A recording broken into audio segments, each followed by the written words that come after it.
I am Joshua, 35 years old, and my own brother kicked me out into the freezing snow just days after our parents' funeral, tossing me the keys to an abandoned factory. Before I tell you about how I legally stripped him of his multimillion-dollar empire, let me know where you are watching from in the comments. It was 2 in the morning, and the marble floor of the Manhattan penthouse was radiating a bone-chilling cold that seeped right through my socks. Outside the floor-to-ceiling windows, a brutal New York snowstorm was whipping against the glass, blurring the glittering skyline into a smudge of gray and harsh yellow streetlights. But the storm outside was nothing compared to the absolute freezing reality inside that living room. Less than 2 weeks had passed since the funeral. The scent of those overly sweet, expensive white lilies still seemed to hang in the air, mixing with the smell of the sterile medical supplies I hadn't had the heart to throw away yet. I was standing in the center of the massive foyer, my eyes burning from a kind of exhaustion that sleep couldn't fix. I was looking at the 2 people who were supposed to be my family. My older brother, Julian, leaned casually against the custom-carved oak doorframe leading to the dining room. He was wearing a dark silk robe, his hair perfectly styled even at this hour, casually swirling a glass of amber scotch. His wife, Victoria, stood a few feet away, her arms tightly crossed over a beige cashmere sweater. She looked at me the way you look at a stray dog that had somehow tracked mud onto a Persian rug. For 6 grueling, heartbreaking years, this penthouse was my entire universe. Not because of the luxury, not because of the private elevator or the panoramic views of Central Park, but because of the heavy, mechanical hospital bed we had set up in the master bedroom. When our father's health failed, and our mother's mind started to slip soon after, a decision had to be made. Julian, of course, was too busy building his empire. He claimed his hotel business needed him, that he couldn't step away. So I did. I gave up my career in commercial property valuation. I gave up my salary. I watched the promotion I had worked 4 years for go to a junior associate. I packed up my life and moved into the guest room of this penthouse to become a full-time caregiver. I bathed our father when he no longer had the strength to stand. I crushed our mother's medications and mixed them into applesauce, patiently feeding her while she asked me who I was. I spent countless nights awake, staring at the ceiling, listening to the rhythmic hum of the oxygen concentrator, terrified that if the machine stopped, I wouldn't hear it in time. And Julian was the golden child. He visited on major holidays, usually pulling up to the building in his brand new Porsche. He would ride the private elevator up, drop off a bouquet of incredibly expensive, impersonal flowers, take a few carefully posed photos with our ailing parents for his social media, and leave before the real, ugly work of caregiving started. He always patted my shoulder on his way out, slipping me a patronizing smile like I was the hired help doing a satisfactory job. Now, the medical equipment was gone. The penthouse was quiet, and Julian was making his move. "It's time for you to go, Joshua," Julian said, taking a slow sip of his scotch. The ice clinked against the crystal glass. "The estate is entering probate, but as the primary executor, I'm making some immediate executive decisions about the properties." "It's 2 in the morning, Julian," I said, my voice hoarse. My throat felt like it was lined with sandpaper. "Can we at least talk about this after the sun comes up? I haven't even finished sorting through Mom's things." Victoria scoffed, a sharp, ugly sound that echoed in the high-ceilinged room. "We have high-end interior designers coming tomorrow at 8 in the morning, Joshua. We are completely gutting this place. I absolutely refuse to have them see you dragging your depressing, thrift store baggage through my new living room. It's a bad look for us." My new living room. She said it with such casual cruelty, erasing 6 years of my life, my sacrifice, in 4 words. Julian reached into the pocket of his silk robe. He pulled out a heavy, rusted ring of keys. The metal was dark orange, flaking, and looked like it belonged to a medieval dungeon rather than a piece of modern real estate. He didn't hand them to me. He tossed them across the marble floor. They hit the stone with a harsh, metallic clatter, sliding across the polished surface until they hit the toe of my shoe. "There," Julian said, his lips curling into a smirk. Your inheritance. The old factory over in Red Hook. Mom and Dad always joked that it suited your unrefined sensibilities. I'm keeping the penthouse, obviously. You get the brick pile. I stared down at the rusted metal. The Red Hook factory was a long-running family joke. It was a decrepit, abandoned brick shell sitting right on the waterfront in Brooklyn. It had been rotting there for decades. As far as anyone in the family knew, it was a massive, toxic liability, full of environmental hazards, structural decay, and property tax debt. Giving it to me wasn't a gift. It was an insult. It was Julian's way of telling me I was worthless. "You're throwing me out?" I whispered, the reality finally piercing through the fog of my grief. "I kept them alive for 6 years, Julian. You didn't even know Dad's favorite color. You didn't know Mom stopped eating solid food a year ago. And you're throwing me out." Julian's jaw tightened. The fake smile vanished. "I'm the older brother. I'm the successful one. I'm the one who knows how to manage wealth. You're unemployed, Joshua. You have no salary, no savings, and frankly, no ambition. Take the keys and get out of my house." Victoria checked the diamond watch glittering on her wrist. "You've got 5 minutes to pack your things. If you aren't in the elevator by then, I'm calling building security to have you removed for trespassing." I didn't scream. I didn't lunge at him, even though every muscle in my body, tight with adrenaline and betrayal, begged me to wrap my hands around his neck. I just looked at them, really looked at them. I saw the greed sweating out of their pores. I bent down, my fingers wrapping around the freezing cold, rusted keys. The flakes of rust dug into my palm like tiny needles. I turned my back on them. I walked down the long hallway to the small guest room I had lived in. I pulled my faded canvas duffel bag from under the bed and shoved my clothes, my laptop, and a small framed photo of my parents into it. I zipped it up, put on my heavy winter coat, and walked back out. They were already gone, retreated to the master bedroom. They didn't even stay to watch me leave. The elevator ride down felt like it took a lifetime. Dylan, the night concierge, was standing behind the marble desk in the lobby when the brass doors slid open. He looked at my duffel bag, then at my face, and his eyes widened. He knew me. He knew I never left at this hour. He opened his mouth to speak, but I just gave him a slight shake of my head.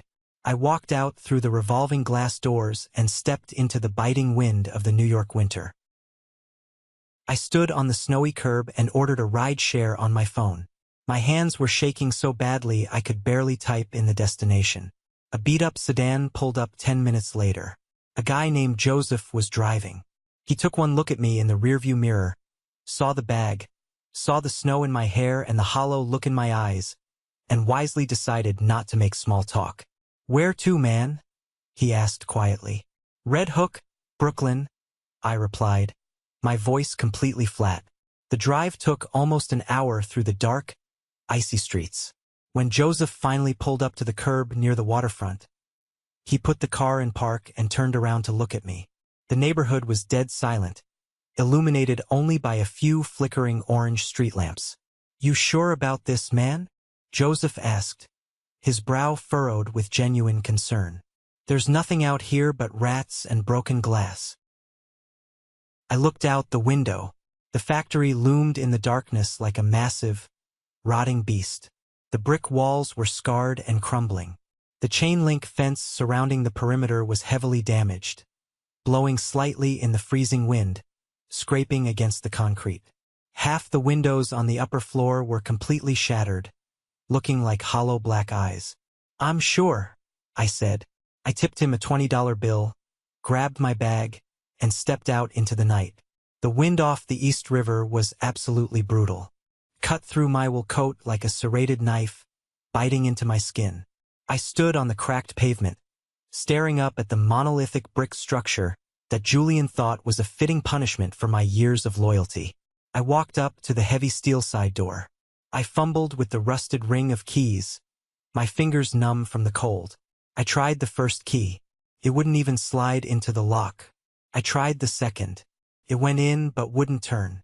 Finally, the third key, a thick, jagged piece of brass, slid in and turned with a heavy, satisfying click.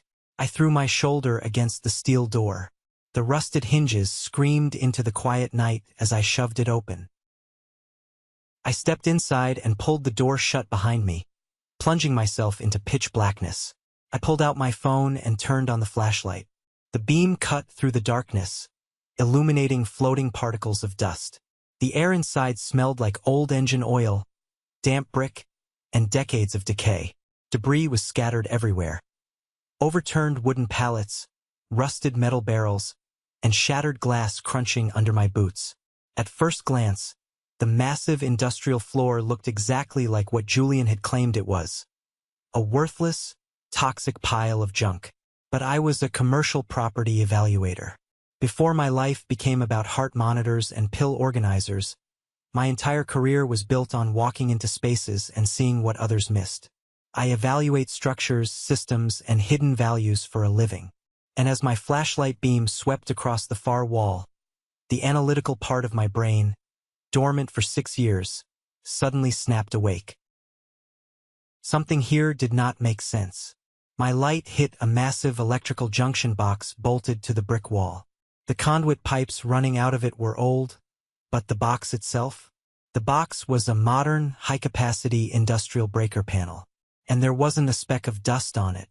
I walked closer, my heart starting to beat a little faster against my ribs. I looked down at the concrete floor.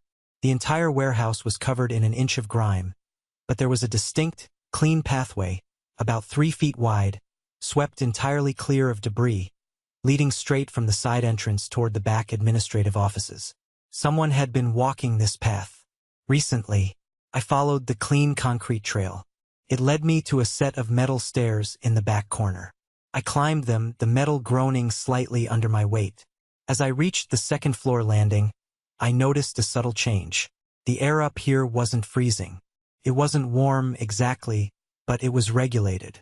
It lacked the bone-chilling dampness of the main floor. I walked into the main office area. It was a long corridor lined with old, dented filing cabinets and collapsed wooden desks. I started opening cabinets. Most were rusted shut, and the ones I could pry open were completely empty. But then, shoved behind a heavily damaged desk in the very back corner, my flashlight beam caught something out of place. It was a large, modern, waterproof cylindrical document tube. I dropped my duffel bag, knelt down, and pulled the tube out. I popped the heavy plastic cap off and tilted it. A roll of thick architectural blueprints slid into my hand. I spread them out over the top of the broken desk, shining my phone light over the sprawling lines. They were structural schematics for the factory, but they weren't original. They were heavily modified, and all over the margins, written in black ink, was my father's precise, narrow handwriting. I recognized his distinct double underlines immediately. I traced his notes across the paper. They detailed electrical rerouting, independent HVAC installation, and reinforced steel framing. I followed the lines until my finger stopped at a specific section of the wall right in front of me. According to the blueprint, there was a small, square room built directly into the back corner of the factory. I looked up. There was no door, just a solid wall of old brick, partially obscured by a massive, floor-to-ceiling steel filing cabinet. I walked over to the cabinet. I braced my boots against the floor, put my hands flat against the cold steel, and shoved with everything I had.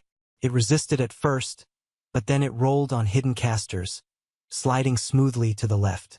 My breath caught in my throat. Hidden entirely behind the cabinet, perfectly blended into the surrounding brickwork with custom painting, was a solid steel, industrial-grade security door. It looked like the entrance to a bank vault. And right next to the heavy handle mounted flush into the wall was a small, sleek biometric fingerprint scanner. A tiny, steady red LED light glowed in the darkness. It had power, active power. Suddenly, a memory hit me like a physical blow. 10 years ago, my dad had dragged me out of my apartment on a Saturday morning. He drove me to this exact building. He told me it was just a routine inspection of a dead asset. He walked me up these stairs, brought me to this exact wall, and told me to put my hand on a small glass pad. I thought he was being eccentric. He just smiled, patted my shoulder, and muttered something about a man always needing a backup plan. My hand trembled violently as I lifted it. The cold air suddenly felt suffocating. I pressed my right thumb flat against the cold glass of the scanner. For a second, nothing happened. Then the scanner beeped. The red light flipped to a vibrant green. Deep inside the steel door, a heavy motorized deadbolt disengaged with a loud, mechanical thud that echoed through the empty factory. I grabbed the thick handle and pulled. The heavy door swung outward with a soft hiss, releasing a rush of dry, perfectly climate-controlled air. As soon as the door opened, motion sensors inside triggered a sequence of bright, recessed LED lights overhead. I stepped over the threshold and felt my reality completely shatter. I was standing in a room that looked like it belonged in a high-tech corporate headquarters in Silicon Valley, not a rotting Brooklyn factory. The floor was polished concrete, spotless enough to eat off of. Sleek, fireproof metal filing cabinets lined the walls. A massive, state-of-the-art server rack hummed quietly in the corner, its blue lights blinking steadily. In the center of the room sat a massive, beautiful oak desk. Resting directly in the center of the desk was a black encrypted USB drive, sitting on top of a sealed, pristine white envelope. My name was written on the envelope. Joshua. It was my father's handwriting. I walked over, my legs feeling like they were moving through deep water. I sat down in the heavy leather desk chair. I picked up the envelope, my hands shaking so badly I almost dropped it. I tore the paper open and pulled out a single sheet of heavy cardstock. Joshua, if you are reading this, it means the worst has happened. It means your mother and I are gone, and it means the people who only value appearances have finally shown you exactly who they are. Julian has always been blind to what matters. We knew he would take the shiny bait. We knew he would look at the penthouse and think he won. But true power doesn't need to show off, son. Now it is your turn to take the power. Look at the drive.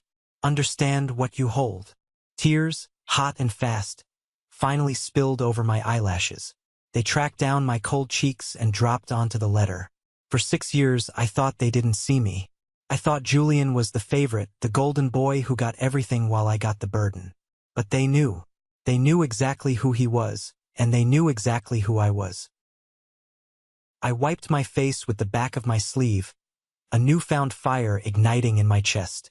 I grabbed the USB drive and plugged it into the sleek laptop sitting on the desk. Password prompt appeared. I didn't even have to think. I typed in my mother's maiden name and my father's birth year. The screen flickered, and a massive directory of folders populated the screen. They were meticulously organized. I opened the primary folder, labeled Bennett Land and Title Holdings. I had never heard of this company in my entire life. I clicked through the corporate formation documents. My parents were the sole stakeholders, entirely hidden behind 3 layers of complex blind trusts. And I was listed as the sole executor and beneficiary.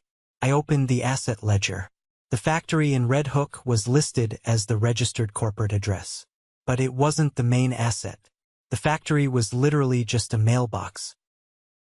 I dug deeper, opening the folder labeled Land Surveys and Title Chains. I started reading the legal descriptions of the parcels owned by the holding company. My jaw dropped. The air left my lungs. Bennett Land and Title Holdings owned the ground rights to a massive commercial and residential parcel in Lower Manhattan. I read the address. I rubbed my eyes and read it again. It was the exact plot of land sitting directly underneath Julian's penthouse building. Julian didn't own the land. Nobody in that glittering glass tower owned the dirt it sat on. The entire luxury building was constructed on a 99-year commercial ground lease. My parents had quietly bought the underlying dirt 30 years ago during a market dip and never told a soul. I opened the master lease agreement. My eyes scanned the dense legal text, looking for the expiration terms. I scrolled down. I found the date. The 99-year lease expired in exactly 25 days. In commercial real estate, an expiring ground lease is a ticking time bomb. If a new lease agreement is not negotiated and signed by the property owners and the landowner before the expiration date, the landowner, which was now legally me, had the right to assume total ownership of the structures built on the property, or force a catastrophic renegotiation that would bleed the building owners dry. I leaned back in the chair, my mind spinning at 1,000 miles an hour. I opened another folder labeled Julian Financials. My father had been secretly tracking his golden boy. Julian had recently launched a massive, aggressively ambitious expansion of his luxury hotel brand. To fund it, he took out a colossal commercial loan. And what did he use as the primary collateral to secure that $40 million loan? His equity in the penthouse and his ownership stake in the building's management group. He leveraged a building sitting on rented dirt. If the bank found out the ground lease was expiring and the landowner was hostile, Julian's collateral would instantly evaporate. His loan would default. His empire would collapse overnight. My father's handwriting was scanned into the margins of the loan document. Vanity buyers never read the schedules. He thinks he owns the sky, but he forgot to check who owns the ground. The penthouse wasn't an inheritance. It was a trap, and Julian stepped right into it the second he threw those keys at me. I didn't sleep a single wink that night. I sat in that leather chair inside the biometric vault for 12 straight hours, reading every single contract, every trust document, every financial schedule on that USB drive until the legal jargon was burned into the back of my eyelids. By the time I finally leaned back and rubbed my burning eyes, the morning sun was trying to peek through the shattered windows of the factory above me.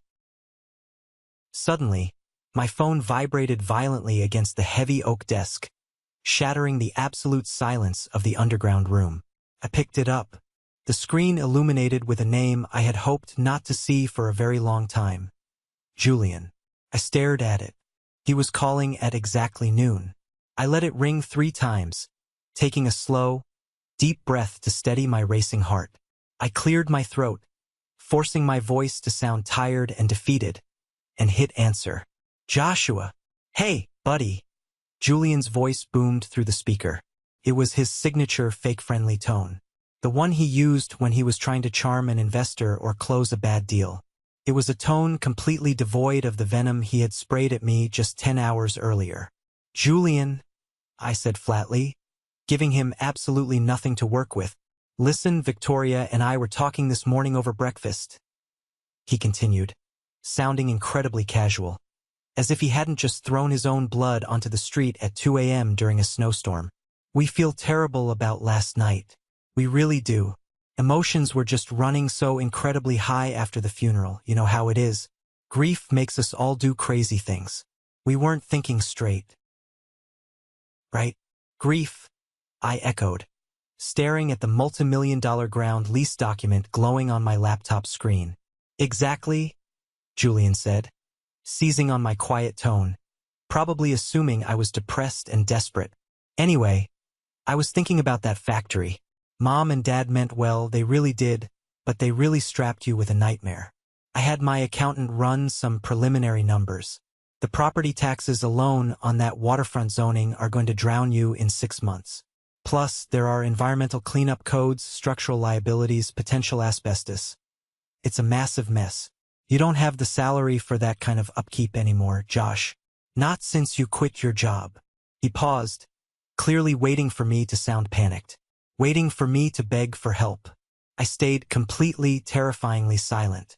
So, Julian pressed on, his voice taking on the tone of a benevolent savior. I want to help you out. You're my brother. I'll buy the factory from you. $40,000. Cash. I actually had to cover my mouth to stop myself from laughing out loud. 40,000, I repeated, letting the number hang in the air. It's a very fair market value for a distressed asset, Julian lied smoothly. It gets you a nice apartment, gives you a fresh start, maybe a little college fund if you ever decide to go back to school. And I'll take on the headache of dealing with the city and the demolition. Consider it my way of making things right between us. $40,000. He was trying to buy a corporate holding company that controlled the ground rights to tens of millions of dollars in premium Manhattan real estate for the price of a mid-tier used sedan. He thought I was an absolute idiot. He thought I was just the pathetic, unemployed brother who had spent 6 years wiping counters and crushing pills, completely detached from the business world. "That's a very generous offer, Julian," I said, keeping my voice perfectly level. "I know it is, buddy. I just want to look out for you. Let's meet for coffee today. I'll have my lawyer draft up a simple transfer deed. We sign it, I hand you a cashier's check, and you walk away clean and stress-free. Send me the address," I said. 3 hours later, I walked into a high-end, exposed brick cafe in Brooklyn Heights. It was the kind of pretentious place that charged $12 for a pour-over espresso and played indie acoustic music just a little too loudly. I stood by the counter and watched through the massive front window. Right on time, a sleek, midnight black Rolls-Royce pulled up to the curb, illegally parking in a loading zone. Victoria stepped out first. She was wearing a designer trench coat that cost more than my first car, holding a Birkin bag, and wearing oversized sunglasses that covered half her face. Julian followed, wearing a tailored navy suit that screamed Wall Street money. They walked in, looking around the cafe as if the air inside was somehow beneath them. They spotted me sitting in a corner booth. Victoria didn't even bother to take off her sunglasses as she slid into the booth across from me. She immediately pulled out her phone and started scrolling, completely ignoring my presence. Julian sat down, flashing his perfect, expensive porcelain veneers. He didn't ask how I was doing. He didn't ask where I slept last night. He just reached inside his tailored jacket and slid a thick manila folder across the reclaimed wood table. "Here it is," Julian said, tapping the top of the folder. "Standard property transfer deed. My legal team rushed it this morning. Just sign at the bottom flags, and the 40 grand is yours. I've got the cashier's check right here in my pocket." I didn't open the folder. I didn't even touch it. I just looked at him. Julian was tapping his fingers rhythmically against his coffee cup. His leg was bouncing under the table, vibrating the floorboards slightly. His eyes kept darting to the folder, then to my hands, then back to the folder. For a guy doing his brother a charitable favor, he was radiating a massive amount of nervous energy. "You know," I said slowly, leaning back against the leather booth, 40,000 is a lot of liquid cash to drop on a toxic, rotting brick box that needs demolition. Why do you want it so badly, Julian?" Julian's smile tightened, the edges of his lips straining. "I told you on the phone, Josh. I'm taking a loss to help my brother out of a bad situation." "You don't take losses, Julian. You never have. Not in business, not in life." Victoria finally looked up from her phone. She lowered her sunglasses down the bridge of her nose, glaring at me with pure venom. "Joshua, don't be difficult. Julian is trying to throw you a lifeline. You have no job. You have no money. You are virtually homeless. Take the check before we change our minds and leave you to drown in legal fees and tax liens." Julian leaned forward, dropping the friendly, brotherly act entirely. His voice dropped to a low, threatening register, the kind of voice he used to bully contractors. "Sign the paper, Josh. If you want to play games, I promise you I will bury you. I have lawyers on retainer who make more in a week than you've made in your entire life. I will tie that property up in probate and environmental courts for the next decade. You won't see a single dime, and the city will seize it." I looked down at the manila folder. I saw the yellow sticky flags poking out of the edges, demanding my signature. Then I looked up, directly into Julian's eyes, dropping the defeated act completely. "You seem awfully tense for a man trying to buy a pile of garbage," I said, my voice cold and sharp. The color drained completely out of Julian's face, leaving him looking pale and sickly under the cafe's warm lighting. His jaw clenched so hard I saw the muscle pop violently near his ear. Victoria stiffened, her posture turning rigid, her phone slipping slightly in her hand. I stood up, slowly zipping my jacket. I looked down at them, feeling a surge of power I hadn't felt in years. "I'm going to pass on your generous offer," I said. "If you want to talk about my property again, you can contact my representation." I turned and walked out of the cafe, leaving the folder and the desperate, hypocritical golden boy sitting in silence. By the time I took the subway back to the Red Hook factory and locked myself inside the underground biometric vault, my phone was absolutely blowing up. Julian was panicking, and when Julian panicked, he attacked. His high-paid attack dog of a lawyer, a guy named Carter, sent me 3 emails in the span of an hour. I opened them on the laptop. They were massive, intimidating walls of aggressive legal text, designed to overwhelm a layperson. Carter threw around words like immediate municipal intervention, zoning violations, hazardous nuisance, and catastrophic personal liability. He claimed the city was preparing to seize the Red Hook factory due to severe code violations and that Julian's offer was the only thing standing between me and personal bankruptcy. It was a standard corporate bullying tactic. Drown the target in fear so they sign whatever you put in front of them just to make the nightmare stop. The next morning, the intimidation escalated from digital to physical. I was standing by the second-story window of the factory, drinking a cup of instant coffee, when a white city vehicle pulled up to the chain-link fence. A man wearing a thick jacket with the Department of Buildings logo on the back stepped out. He carried a clipboard and a camera. I watched as this inspector, a guy I later found out was named Luke, slowly walked the perimeter of the fence. He took pictures of the crumbling brick, the broken windows, and the rusted gate. He made a big show of shaking his head and writing furiously on his clipboard. I knew exactly what it was. Carter had called in a favor or slipped someone an envelope of cash to have Luke come out and rattle my cage. They wanted me to look out the window and feel terrified. They wanted me to think the walls of the city government were closing in on me. They didn't realize I was already sitting inside a fortress, holding the keys to their destruction. I pulled out my phone and scrolled through my contacts until I found a number I hadn't dialed in over 6 years. I hit call. Matthew Vance. A crisp, sharp voice answered on the second ring. Matthew was a commercial real estate attorney I used to work with closely before I quit my job to take care of my parents. He was ruthless, brilliant, incredibly detail-oriented, and he absolutely despised corporate bullies. We had won some major valuation disputes together in the past. Matthew, I said, it's Joshua Bennett. There was a brief pause on the line. Joshua? My God, it's been years. I heard about your parents passing. I'm so sorry, man. Thank you, I said. Listen, I need your help. Fast. I need you to come to an address in Red Hook, Brooklyn. And you need to bring your laptop. I've got a situation involving an expiring ground lease, a heavily leveraged commercial loan, and my brother. Text me the address, Matthew said, his tone instantly shifting from sympathetic friend to predatory lawyer. I'm on my way. Matthew arrived at the factory 2 hours later. He stepped out of a black town car wearing a sharp navy overcoat. I met him at the rusted side door and quickly pulled him inside. He looked around the dusty, debris-filled main floor, raising an eyebrow. You brought me all the way to Brooklyn for a haunted house tour? He asked dryly. Just follow me, I said. I walked him to the back of the factory, moved the heavy filing cabinet, and placed my thumb on the biometric scanner. When the heavy steel door hissed open and the bright LED lights flared to life, illuminating the pristine, high-tech vault, Matthew stopped dead in his tracks. Joshua?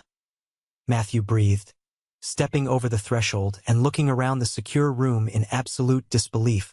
What the hell is this place? This, I said, walking over to the oak desk, is Mom and Dad's real legacy. I sat him down in front of the laptop and showed him everything. I walked him through the Bennett Land and Title Holdings corporate structure. I showed him the title chains, the land surveys, and the master ground lease that sat underneath Julian's luxury penthouse. And most importantly, I showed him Julian's massive, heavily leveraged commercial loan documents that my father had intercepted. Matthew read the screen in absolute silence for almost 20 minutes. The only sound in the room was the hum of the servers and the clicking of his mouse. When he finally looked up, he had a massive, dangerous smile spreading across his face. Your brother is a dead man walking, Matthew said softly, shaking his head in awe. He leveraged a $40 million building that he doesn't own the dirt under. When this ground lease expires in exactly 3 weeks, his collateral vanishes into thin air. The bank will immediately call the loan. He'll be in default. He won't just lose the penthouse, Joshua. He will lose his hotels. He will lose his company. He will lose absolutely everything. And he knows it, I said, pointing to the threatening emails from Carter. That's why he needs to buy this factory so desperately. He figured out that Bennett Land Holdings is registered to this address. If he buys the factory for 40 grand, he thinks he acquires the holding company, and he can renew his own ground lease before the bank finds out. Matthew laughed. A sharp, barking sound. He's terrified. Every threatening email his lawyer sends, every fake inspector he sends to your fence, it's just a desperate scream for help from a drowning man. Right on cue, my phone buzzed on the desk. It was a text message. Not from Julian, but from Victoria. Joshua, please. I know Julian was harsh yesterday at the cafe, but we are family. Let's stop fighting. I'm so worried about you living in that dangerous place. Can we just meet at Carter's office tomorrow and figure this out? No yelling. Just us. We want to help you.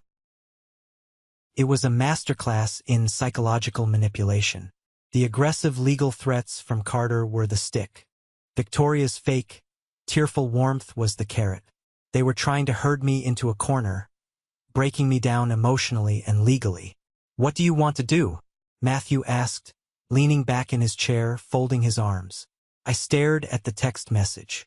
I remembered the cold marble of the penthouse floor. I remembered the smirk on Julian's face when he threw the rusted keys at my feet. I remembered the 5 minutes I was given to pack 6 years of my life away. I want to make them feel invincible, I said, my voice ice cold. I want them to think they've successfully broken me. I typed out a carefully crafted response to Victoria, making sure to sound pathetic. I'm exhausted, Victoria. You're right, I can't afford these legal fights with the city. The inspector was here today. I'm scared of the fines. I just want this nightmare over with. Tell Julian I'll sign the papers tomorrow at Carter's office. Just have the check ready so I can get a motel. Her reply came back in less than 10 seconds. I'm so proud of you for being reasonable, Joshua. I knew you'd come to your senses. See you tomorrow at 2 p.m. Matthew looked at the screen and grinned, showing his teeth. They're going to set a stage. They want an audience to watch you surrender. They want to show off. Let them, I said, closing the laptop. We're going to burn the stage down. Carter's law office was located in Midtown Manhattan, high up in a glittering glass skyscraper. It was exactly what you would expect from a firm that charged $1,000 an hour.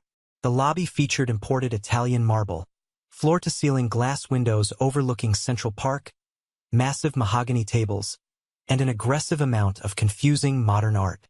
When I walked into the massive glass-walled conference room at exactly 2 p.m., the stage was perfectly set. Julian was sitting at the head of the long, polished conference table. He was wearing a bespoke charcoal suit, looking completely relaxed, radiating the arrogant confidence of a king holding court. Victoria sat next to him, wearing a pristine white designer dress, sipping sparkling water from a crystal glass.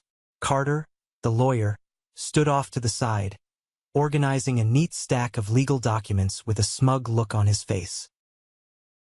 But as Matthew had predicted, they weren't alone. Sitting across from Julian were 2 men I didn't recognize immediately. One was an older, stern-looking man in a gray suit. The other was younger, constantly checking his phone. Julian had intentionally scheduled a funding review meeting at the exact same time as my signing. The older man was David, the senior vice president of the massive investment fund underwriting Julian's hotel expansion. The younger man was Christopher, Julian's primary business partner. Julian wanted his investors to watch him effortlessly crush a legal hurdle.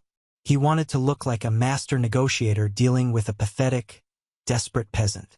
Joshua, Julian said, standing up and opening his arms wide like a benevolent savior welcoming a lost sheep. Come in, come in. Have a seat. You look tired, buddy. I walked over, intentionally dragging my feet slightly. I sat at the far end of the long mahogany table. I hunched my shoulders. I avoided eye contact. I played the part of the defeated, exhausted younger brother to absolute perfection. Carter stepped forward and slid a thick stack of papers across the polished wood, along with a heavy, expensive silver pen. "Standard transfer of property," Carter said smoothly, his voice echoing loudly in the large room, making sure the investors heard every word. "By signing this, you are transferring all rights, titles, and interests in the Red Hook property, and any and all associated corporate entities registered to that address, to Julian Bennett. In exchange, Julian is gifting you $40,000 to help you get back on your feet." David, the senior investor, checked his gold watch impatiently. "Julian, we really need to get to the collateral review for the $40 million hotel expansion. Is this family charity matter going to take much longer?" "Not at all, David," Julian smiled confidently, waving a hand dismissively in my direction. "Just doing a little charity work for my little brother. He's had a rough time adjusting to the real world. Joshua, just sign the bottom tabs where it says, Seller." I picked up the heavy silver pen. I rolled it slowly between my fingers. The room went dead silent. Everyone was watching me. Julian's eyes were locked onto the tip of the pen, practically burning a hole through the paper. He was seconds away from salvation. "I have a quick question about the Associated Corporate Entities Clause," I said quietly, looking up. Julian sighed loudly, rolling his eyes dramatically for the benefit of his investors. "Joshua, please, don't make this difficult in front of my guests.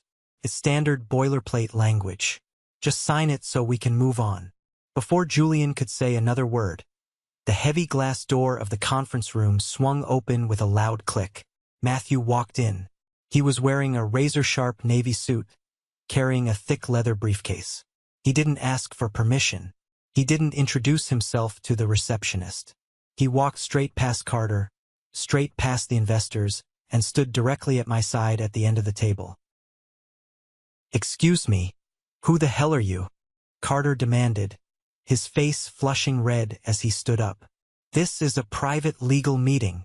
I am Matthew Vance, legal counsel for Mr. Joshua Bennett," Matthew said, his voice ringing with absolute, booming authority that commanded the room. He unlatched his leather briefcase and pulled out four thick, beautifully bound dossiers. He tossed one onto the table in front of Carter, slid one to Julian, and slid the last one directly down the polished wood to David, the senior investor. "What is this?" Julian snapped, his confident facade cracking instantly, his eyes darting frantically between me and Matthew. "That," I said, dropping the silver pen onto the table with a loud clatter, "is a reality check." Matthew didn't look at Julian. He looked directly at David. "Sir, I believe your firm is currently underwriting a $40 million commercial expansion loan for Julian Bennett. And I believe that loan is secured primarily by his equity in the Mercer Penthouse Tower and its management group." David narrowed his eyes, bristling at the intrusion. "That is highly confidential financial information. How do you know that? And what does it have to do with this property transfer?" "It has everything to do with it," Matthew smiled coldly, "because Julian doesn't own the ground that building sits on. He owns the concrete and glass in the sky. The land underneath the tower is owned by Bennett Land and Title Holdings, a company which is currently controlled entirely by my client, Joshua Bennett." The temperature in the room seemed to drop 10 degrees in a single second. Victoria froze in her chair, her glass of sparkling water stopping halfway to her mouth. "That's a lie," Julian shouted, slamming both his hands violently onto the mahogany table. "My parents owned that holding company. It defaults to the estate. I am the executor. It was transferred to an irrevocable blind trust 10 years ago," Matthew corrected smoothly, opening his own copy of the dossier. "A trust that named Joshua as the sole executor and sole beneficiary upon their passing. You tried to buy the factory for $40,000 today because you found out the holding company was registered there. You knew the 99-year ground lease on your building expires in exactly 25 days." David opened the dossier. His eyes scanned the highlighted documents at lightning speed. As a senior investment banker, he understood the catastrophic math immediately. I watched the blood drain entirely from David's face, leaving him looking like a ghost. David looked up slowly, staring at Julian with pure, unadulterated rage. The ground lease is expiring?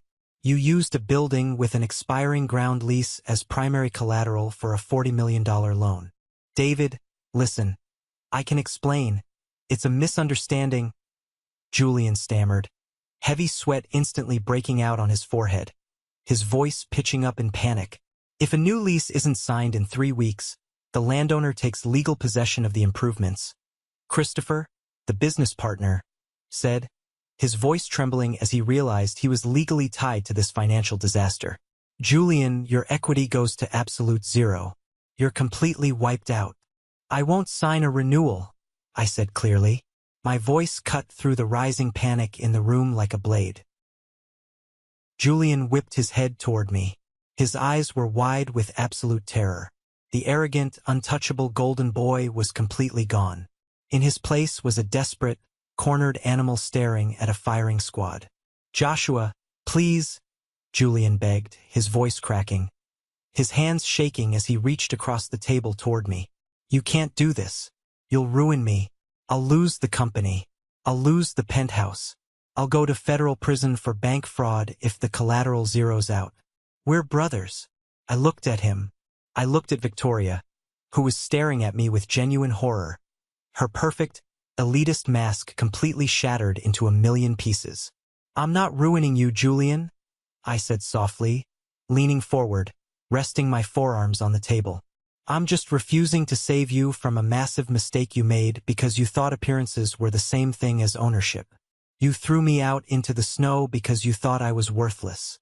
Now, you have 5 minutes to figure out your next move before the bank calls the police. Because I am done with you. I stood up, slowly buttoned my jacket, and walked out of the glass room, leaving them to the wolves. This is the moment that changed everything, when I finally took back control of my life. Thank you for being patient and sticking with me this far. You are amazing. Please help me by liking the video and commenting the number 1 below, so I know you are still here with me. This not only helps more people find this story, but also lets me know that my experiences mean something to someone. Your support is the biggest motivation for me to continue sharing the rest of this journey. I didn't even make it to the elevator bank at the end of the hallway before the screaming started inside the conference room. Even through the thick, soundproof glass of Carter's office, I could hear David yelling at the top of his lungs. I glanced back over my shoulder. David was already on his cell phone, aggressively pacing the room, his face red with fury, barking orders to his risk management team to instantly freeze every single cent of Julian's credit lines. Christopher was shoving his finger hard into Julian's chest, shouting about filing a massive lawsuit for catastrophic misrepresentation and fraud. Carter, the high-priced lawyer who had been sending me threatening emails just yesterday, was just staring blankly at the wall. He knew he was standing at ground zero of a massive financial bomb, and his firm's name was going to be dragged through the mud. I hit the down button for the elevator. The brass doors opened, and as I stepped inside and the doors closed, I closed my eyes. I felt a massive, suffocating weight, a weight I had been carrying for 6 years, finally lift off my chest. For years, I lived in the shadow of my brother's manufactured greatness. I let him make me feel small. Now, the harsh sunlight of reality was finally hitting the truth. The chain reaction of Julian's collapse was terrifyingly fast. In the high-stakes financial world, trust is the only real currency. Once David pulled the funding and flagged the collateral as toxic, the blood was in the water. By Wednesday of that week, rumors leaked to the financial press that Julian Bennett's collateral was fraudulent. 2 other major lenders, terrified of losing their money, immediately called in their existing loans, triggering a devastating cascade of default clauses. Julian tried to scramble. He tried to liquidate his assets, but you can't sell a luxury penthouse when the land underneath it is about to revert to a hostile owner. His entire net worth was tied up in paper valuations that required a stable ground lease to exist. Without my signature renewing that lease, His empire was just a fragile castle built on sand. And the tide had just come in. And Victoria? Her fall was quieter, but just as brutal and humiliating. Victoria had built her entire career in luxury real estate brokerage on the illusion of elite stability and inside connections. She was the woman who knew everyone, who had access to the most exclusive rooms and the wealthiest clients. But the moment the lawsuit from Christopher hit the public dockets, exposing the fact that her husband had committed massive financial negligence involving a major property, she became instantly radioactive. I heard about it from Matthew a few days later over lunch.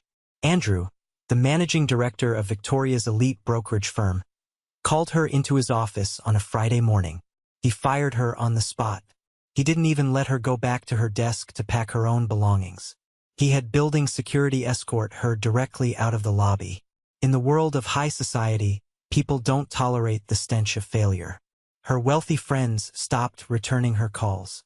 The exclusive country club they practically lived at suspended their membership due to unpaid dues. Exactly 1 month later, I stood across the street from the Manhattan penthouse building. It was a cold, overcast Tuesday morning. I held a cup of black coffee from a street cart, leaning against a street lamp, watching a team of professional movers carry heavy cardboard boxes out of the glittering glass lobby. There was no audience, no dramatic final speech, no screaming match, just the quiet, pathetic, unavoidable reality of a bank foreclosure. I saw Julian walk out of the lobby. He looked like he had aged 10 years in 30 days. He was wearing a plain, wrinkled gray sweater, his shoulders slumped, his eyes staring blankly at the pavement. He didn't have his brand new Porsche anymore.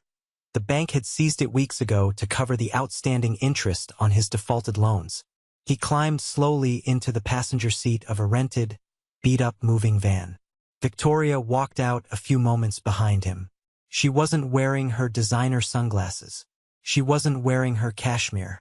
She looked exhausted, her posture broken, her face pale and drawn.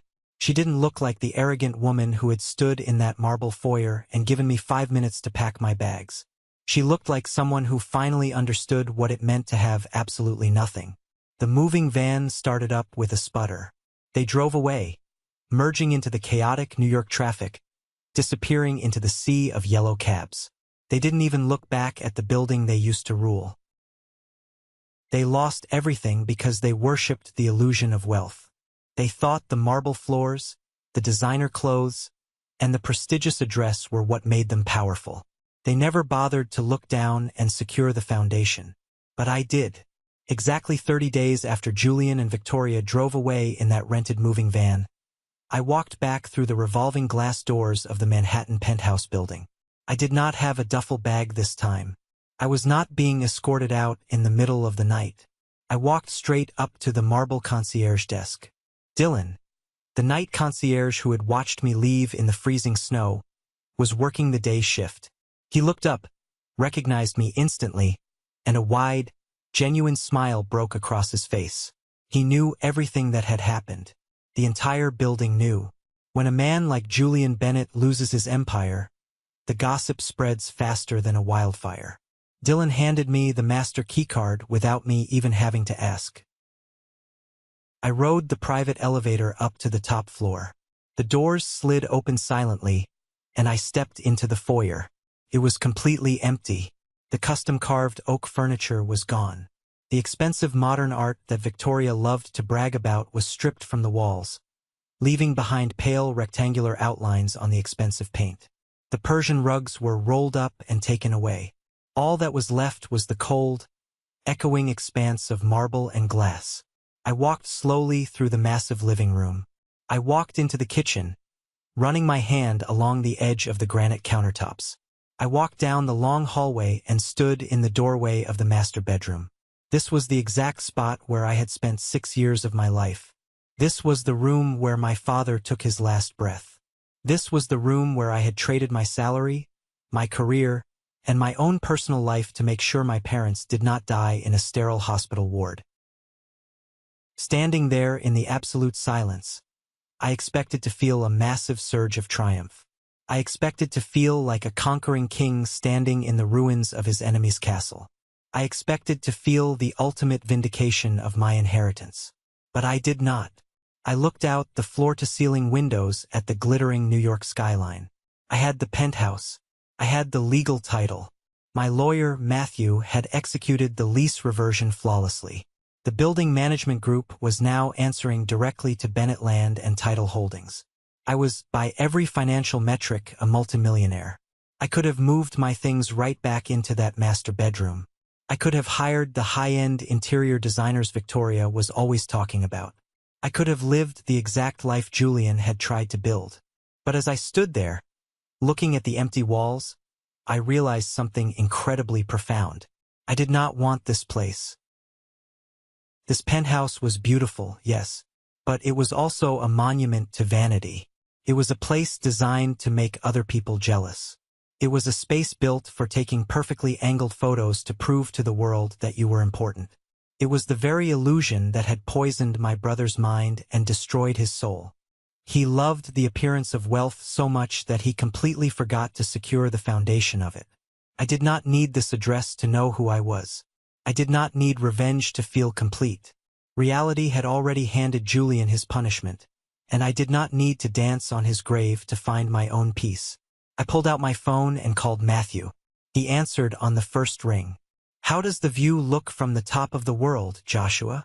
Matthew asked, a hint of amusement in his voice. "It looks empty," I replied honestly. "Listen, I want you to contact a commercial leasing agency. I want to rent this entire penthouse unit out. Long-term corporate lease. Take the revenue generated from the rent and funnel it directly into the operating accounts for Bennett Land and Title Holdings." Matthew was silent for a moment. "You are not going to live there, Joshua? It is one of the premier properties in the city." "I know," I said, turning away from the window and walking back toward the elevator. "But it is not my home. My home is in Brooklyn. The place that mattered most to me was never that apartment. It was the factory. The building they had tossed at me like an insult became the clearest proof of everything they had failed to understand." The next morning, I drove my own truck back to Red Hook. The winter snow had finally melted, leaving behind a crisp, bright spring morning. I unlocked the heavy steel door of the factory, but this time I did not just go to the underground biometric vault. I walked into the center of the massive, debris-filled industrial floor. I put on a pair of heavy leather work gloves, grabbed a push broom, and went to work. I spent the next 3 months transforming that building. I used the initial revenue from the Bennett Holdings accounts to hire the best commercial contractors in the city. But I did not sit in an office and watch them work. I was out there every single day in the dust and the noise. We cleared out decades of rusted machinery and broken glass. We power-washed the brick exterior until the original deep red color shined through, keeping the rugged, historical character of the building intact. I oversaw the restoration of the upper administrative offices, completely replacing the outdated electrical wiring and installing high-speed fiber optic internet. We reinforced the steel beams. We knocked down the rotting interior walls to create a massive, open-concept floor plan on the main level. I kept the biometric vault completely sealed and hidden, a quiet tribute to my father's brilliance, serving as the secure server room for the entire facility. I did not turn the factory into luxury condos. I did not flip it to a massive real estate developer for a quick cash out. I turned the old industrial floor into a training and startup space for young people in Brooklyn who needed somewhere to begin. I named it the Bennett Foundation. I wanted to create an incubator for kids who grew up in the neighborhoods around Red Hook.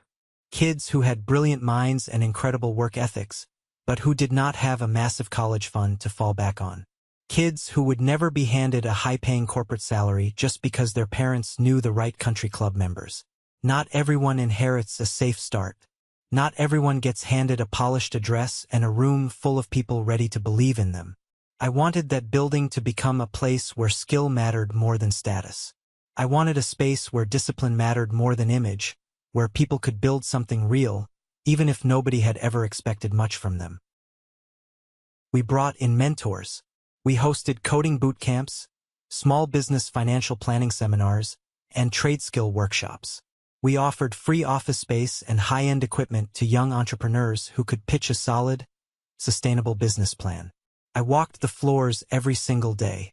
I talked to these kids. I listened to their struggles. I saw the hunger in their eyes. It was the exact same hunger I had felt when I was sitting in that coffee shop, watching my brother try to buy my future for pennies. One afternoon, about a year after the factory opened its doors, I was sitting in the main common area, helping a young woman named Maya review a commercial lease agreement for her new logistics startup. She was brilliant, fiercely determined, and completely terrified of the legal jargon. I spent 2 hours patiently breaking down the clauses for her, showing her exactly where the hidden liabilities were, teaching her how to negotiate from a position of strength rather than fear. When we finally finished, she closed her laptop, looked at me, and let out a long breath. "Thank you, Joshua," she said, her voice full of genuine gratitude. "Nobody has ever taken the time to explain this to me. I always thought you needed an expensive lawyer to understand this game." "You don't need an expensive lawyer, Maya," I smiled. "You just need to know how to read the foundation. You need to know what you are standing on before you start building the walls." As she walked away to share the good news with her business partners, I looked around the bustling, vibrant factory floor. Sunlight was streaming through the newly replaced industrial windows, illuminating a space filled with energy, collaboration, and genuine hard work. There were no silk robes here. There were no designer sunglasses or fake smiles. There was only the raw, beautiful reality of people building their own futures from the ground up. I thought about Julian. I had not spoken to him since the day I walked out of that glass conference room.